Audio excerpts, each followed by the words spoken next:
நான் முன்னாடியே எல்லாரும் கேட்டுக்கிறேன். போனோன்னு ஒரு சபையில் கேட்டு எல்லாரும் தமிழ் தெரியுமான்னு சார் கேட்டுக்கிறேன். போன வாரம் நடந்த விஷயம். 1.5 மணி நேரம் பேசிட்டு எப்படி இருக்கமுனே தலஹாஜி கமோஹூ அப்படின்றார். ரொம்ப நன்றி சார்ன்ட்டு இறங்கி வேகமாக ஒன்று அப்படி என்னன்றது அவன் பேசிட்டு போயிடக்கூடாது சார். அழகா இருக்கு. ஏன்னா எல்லாம் ஒரு மேடையில் ஒரு நாள் பேசிக்கிட்டு இருக்கார் சார். என்ன பேசுகிறான்னு ஒன்றும் தெரியல. திடீர்னு ஒரு 4 நாய் மேடைக்கு தை ஒவ்வொன்று கடிச்சு வச்சிருக்கு. என்னன்னா அவர் சும்மா பேசியிருக்கு. எந்த நாய் என்ன ஒன்றும் செய்ய முடியாது இருக்கார். பூரா நாய் கோவம் பேசு. ரொம்ப இன்னைக்கெல்லாம் சார் இதான் மரியாதை சார். எனக்கு மேடையில் வந்து ஐயா அவர்கள் பேசுனாங்க. ஐயா அவர்களுக்கு நீங்கள் மாலைகள் போட வேணாம், பொன்னாடை போர்த்த வேணாம், உங்களுடைய கரகோஷமும் உங்கள் கவனமும் அவர் கொடுத்தீங்க பார்த்தீங்களா, அதில் தான் ஐயாவுக்கு தெரியும். எனக்கு அதே மாதிரி தான். இதுதான் நான் ஒரு கல்யாண மேடைக்கு போயிருந்தேன். 2800 பேர் வந்திருந்தாங்க. அந்த மாப்பிள்ளை 2800 காலில் விழுந்துக்கிட்டே போறாரு. பிரமிச்சுட்டாங்க. இப்படி ஒரு மரியாதையா? எதுக்குங்க எல்லா காலையும் விழுறீங்க? என் செருப்பை எவன் போட்டிருக்கான்னு தெரியல சார். இப்படி ஆள்கிட்ட நம்ம என்ன சார் செய்ய முடியும்? அவ்வளோதான் நம்ம தலையெழுத்து, அவ்வளோதான் வந்துடும். பழமொழி நான் தொடக்கத்தில்னு சொல்லுவார். முன்னோர்கள் அழகழகான விஷயத்தை அவள் சொல்லிட்டு போயிருக்காங்க.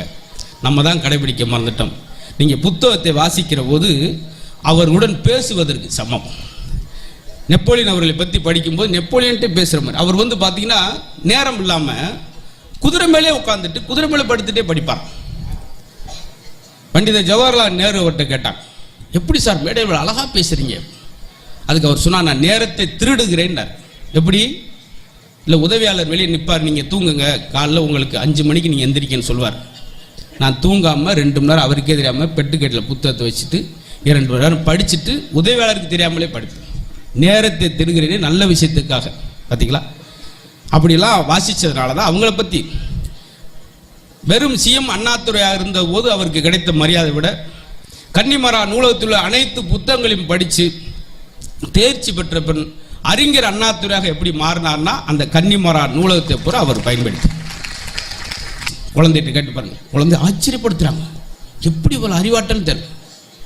8 கொஸ்டின் கொடுத்து 3க்கு ஆன்சர் தான் நம்மளுக்கு தெரியாது. 8மே எழுதுறேன். அன்னைக்கு நல்லா படித்தேன், பாயிண்டாக எழுதுறான். கொஞ்சம் சுமாராக படித்தேன், அப்படி பேர பத்தி எழுதுறேன். ஒன்றுமே தெரியாதுங்க சார். பக்கமாக எழுதுறேன் சார். பாட்டுக்கு போயிட்டே அடிஷன் செட் பேப்பர் வாத்தியார் கொடுக்க முடியல. அவனுக்கு தெரிஞ்சா தானே. கடைசியில் இங்கு தெரிந்து போச்சுன்னு எந்திரிச்சு போனாத்தான் ரைட்டு மாதிரி எழுதுறான் சார். சயின்ஸில் ஒரு கேள்வி, கடல் அரிப்பை தடுக்க நாம் என்ன செய்ய வேண்டும்? லேசா சொரிஞ்சு விட வேண்டும். இப்படியா சார்? இப்படி ஒரு ஸ்டூடெண்ட் எங்கேயா பார்த்துருக்கா சார்?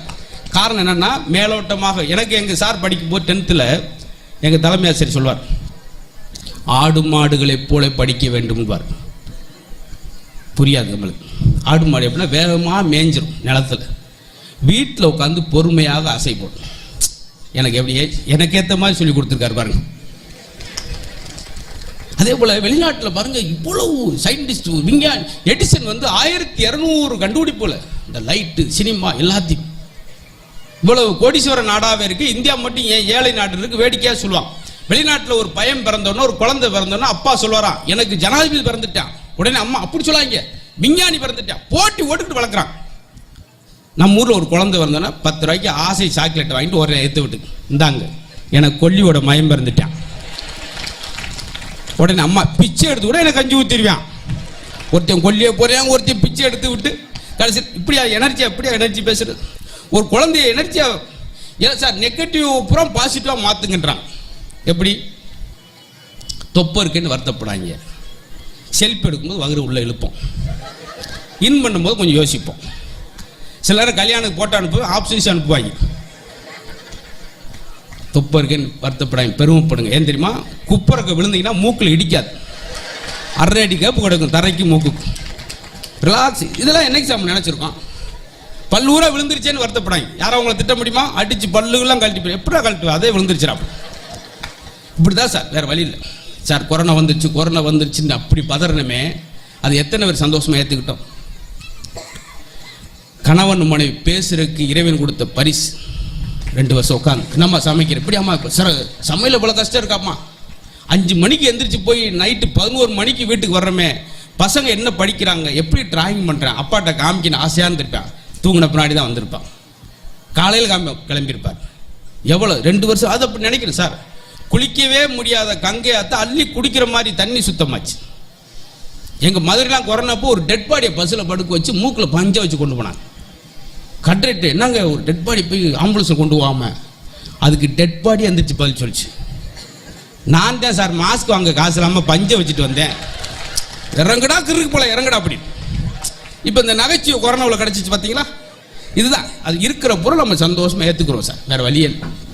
நிறையா கவிஞர்கள் சொல்கிறாங்க இல்லையா சார், மேடைக்கு சொல்கிறீங்க, சிரிங்கன்றீங்க, நோய் குறையும்ன்றீங்க. எப்படி சார்? நான் இப்போ டாக்டர் சொக்கலிங்கம் சார், இதே இன்னொரு ஆடியாலஜிஸ்ட் அவர்கிட்ட கூட இருந்தேன். அவர் தான் டாக்டர் எம்ஜிஆர் அவர்கள், ஜெயலலிதா அம்மா அவர்கள், கலைஞர் எல்லாருக்கும் இதயம் பார்த்து. இப்போ கடைசியாக ரஜினி சார் கூட என்ன சொல்கிறார், எந்த சூழ்நிலையிலையும் நீங்கள் கவலையே படக்கூடாது, மகிழ்ச்சியாக மட்டும் இருங்க, இந்த இதயத்தை சந்தோஷமாக வச்சு.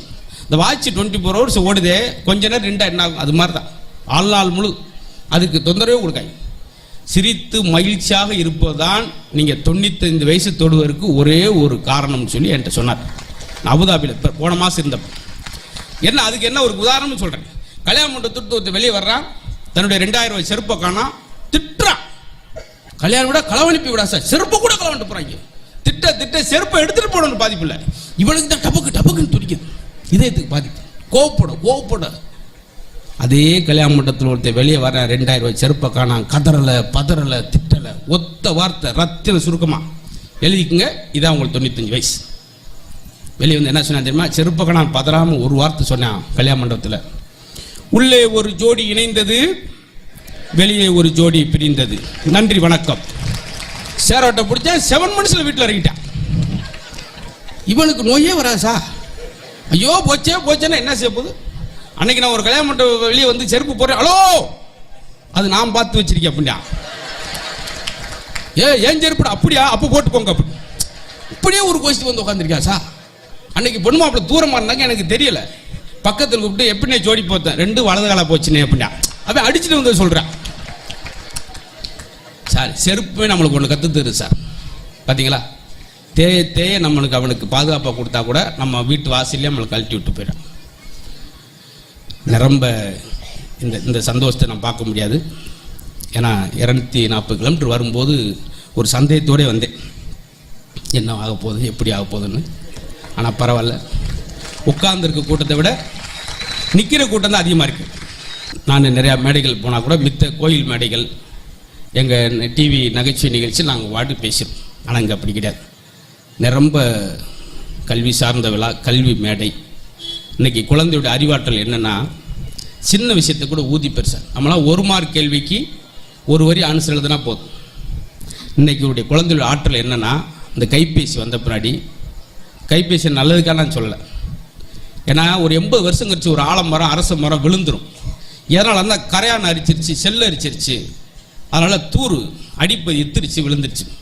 எப்படி அவ்வளோ பெரிய மரத்தை செல்லரிச்சு சாய்ச்சிருதோ, மரத்தை செல்லரிப்பது போல மனிதன் இந்த செல்போன் அரிக்குது அப்படி என்பதான் இப்போ சமீபத்தில் தொடர்ச்சி 20 நிமிஷம் பேசினா மூளையை பாதிக்கும்ன்றான். நான் என் ஃப்ரெண்ட்டே சொன்னேன், 40 நிமிஷம் வச்சுக்கிட்டே பேசாமப்பில் மூளையை பாதிக்குமா அப்படின்னேன். போயா, அது மூளை இருக்கிறவனை தானே பாதிக்கும். இதுக்கு அடுத்து அவன்கிட்ட நான் என்னத்தை விளக்கம் கொடுக்க முடியும்? ரொம்ப டிப்ஸ் நிறையா கொடுப்பேன் சார். அன்னைக்கு ஒருத்தன் வந்து ஒரு பேங்கில் பேனா கேட்டார், நான் கொடுத்தேன். என் பக்கத்தில் தம்பி அப்படி கொடுக்காங்க, பேனா கொண்டு போயிடுவாங்க, மூடியை கழட்டிட்டு கொடுங்க அப்படின்ட்டார்.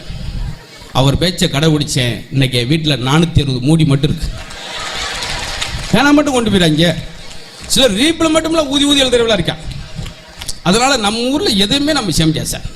எல்லாத்துக்கும் வித்தியாசம் இருக்கு, எல்லாத்துக்கும் ஒரு சின்ன வித்தியாசம் இருக்கு. இப்போ கண்ட்ரக்டர் டிரைவர் சொல்கிறோம், கண்ட்ரக்டருக்கு ஒரே சம்பளம் தான், டிரைவருக்கு ஒரு சம்பளம் இருக்குது, வித்தியாசம்.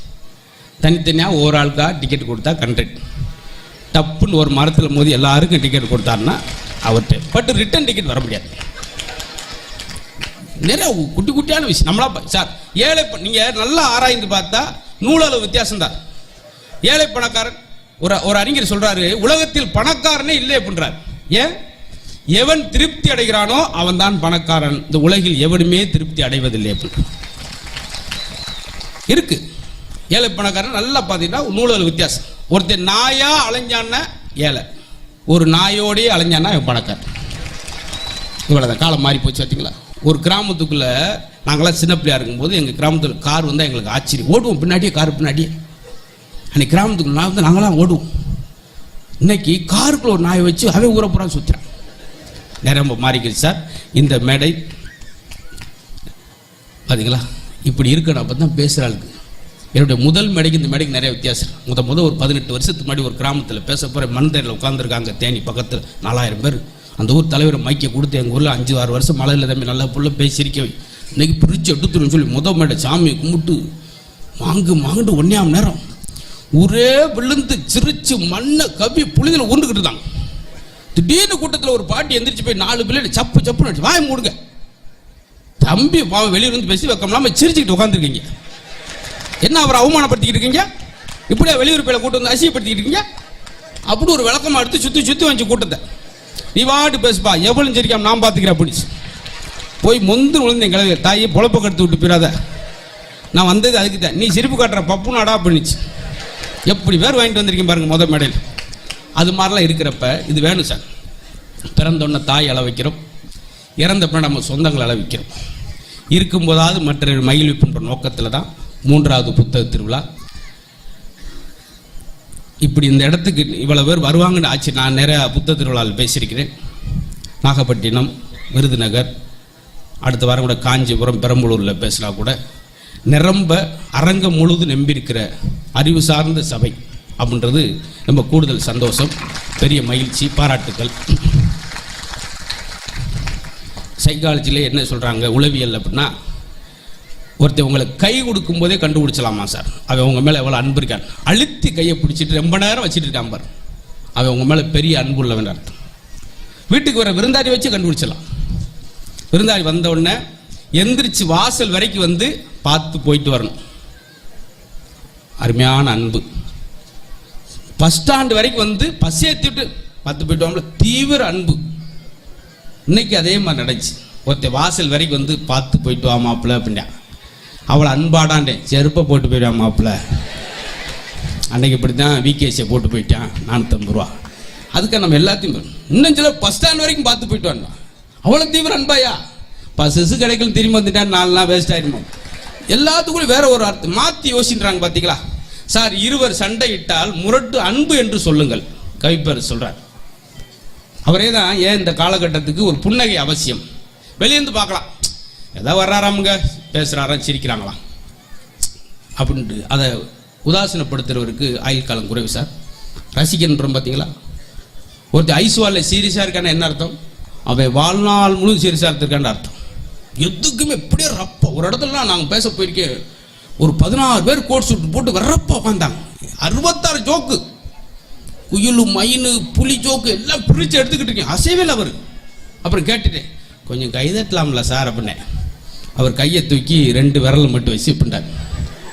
சார் என்னங்க நான் கோலாட்டத்துக்காக வந்திருக்கேன், நீங்கள் என்ன காரணம்னா அப்படி சிரிப்பது ஒரு அவமானமான. ஒரு காலத்தில் பெரியவங்களாம் நிறையா இருக்கீங்க,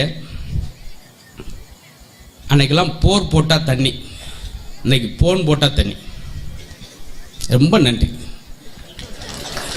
முடிஞ்சிருச்சு, நகைச்சுவே முடியும். அவர் வந்துட்டு நிற்கிறாரு, போர் போட்டால் ஒன்றும் புரியலையே சார். என்ன சொல்கிறா பெரியவங்களுக்கு தெரியும் நல்லா. இந்த ஆரோக்கியம் எப்படி போச்சு?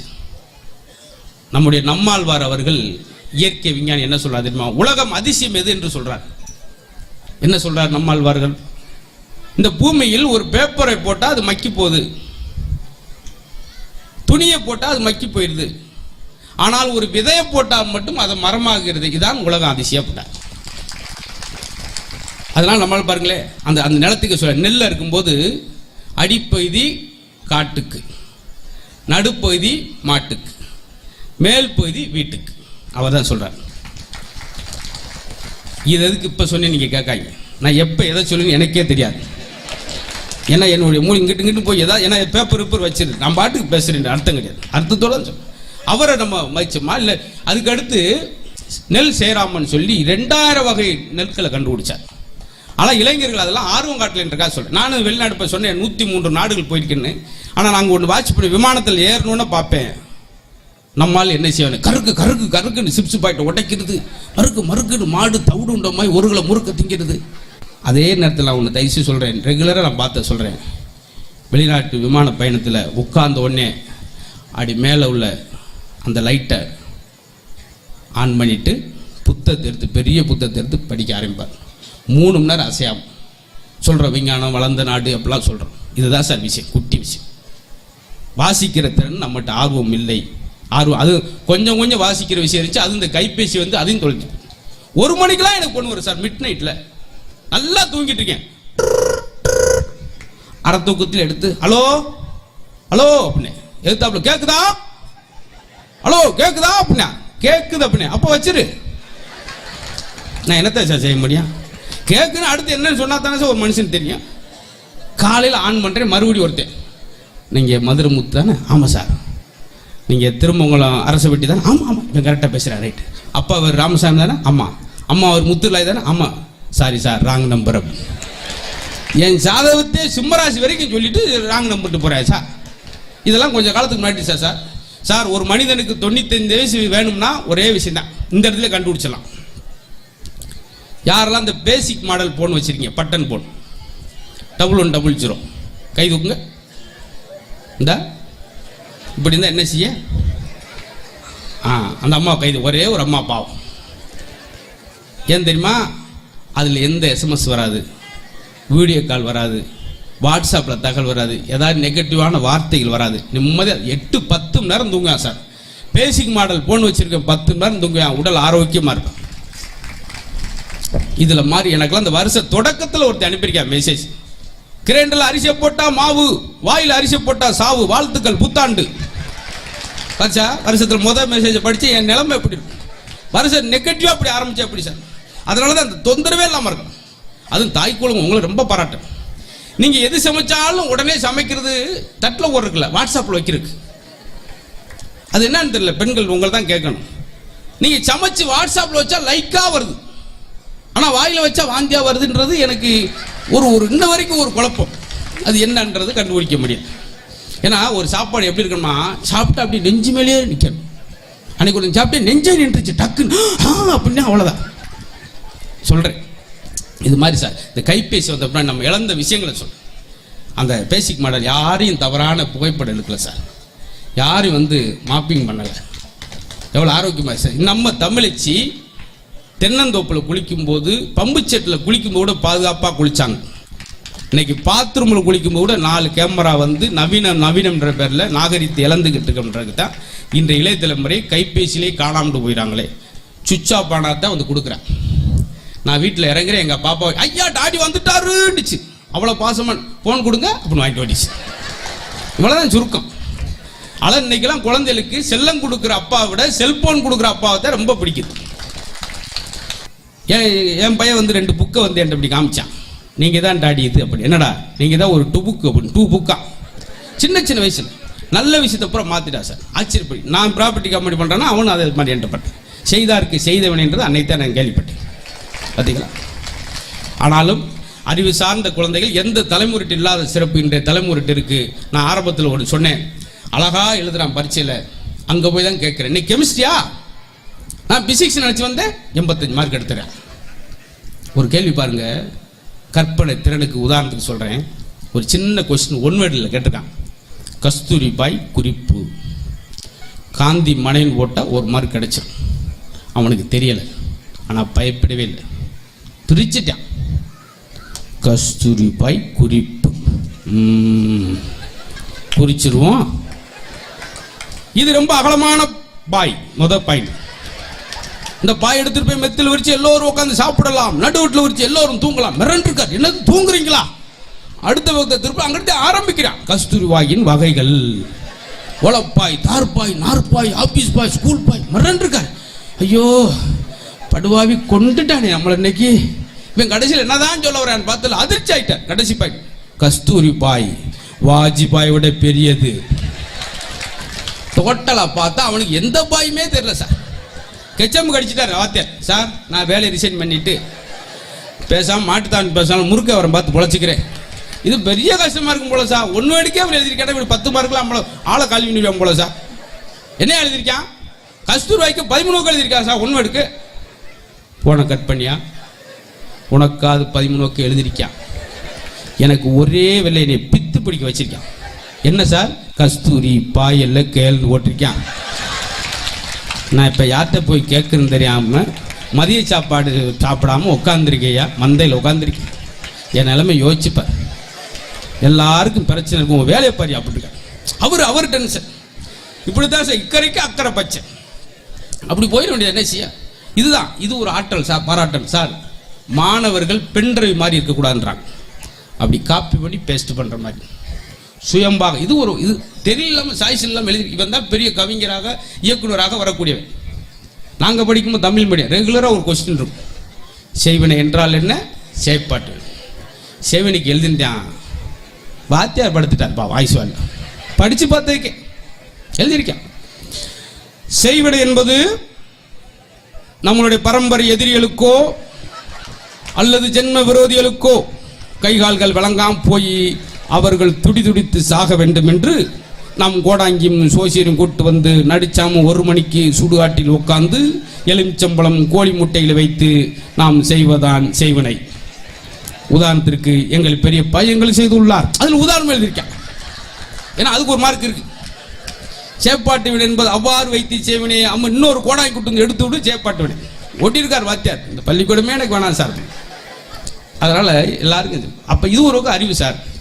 அத்தனை வருஷம் சொல்லிக் கொடுத்த வாத்தியாரவே சந்தேகப்படிச்சிருக்கோம். வரட்டும். அம்மோனியம் குளோரைடு எதை எதை கொண்டு தயார் செய்யப்படுகிறது? அப்படியே எழுதியிருக்கான் கொஸ்டின்.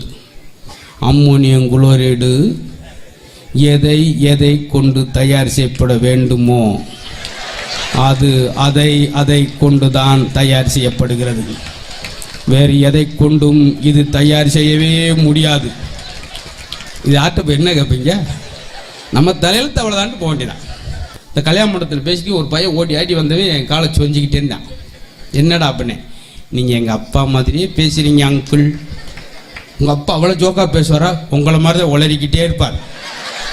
அவன் சொல்லிட்டு போயிட்டான். எனக்கு நைட்டு பூரா தூக்குவாள். அல்லது மேடைக்கு போய் சாதாரண நினைச்சாங்க.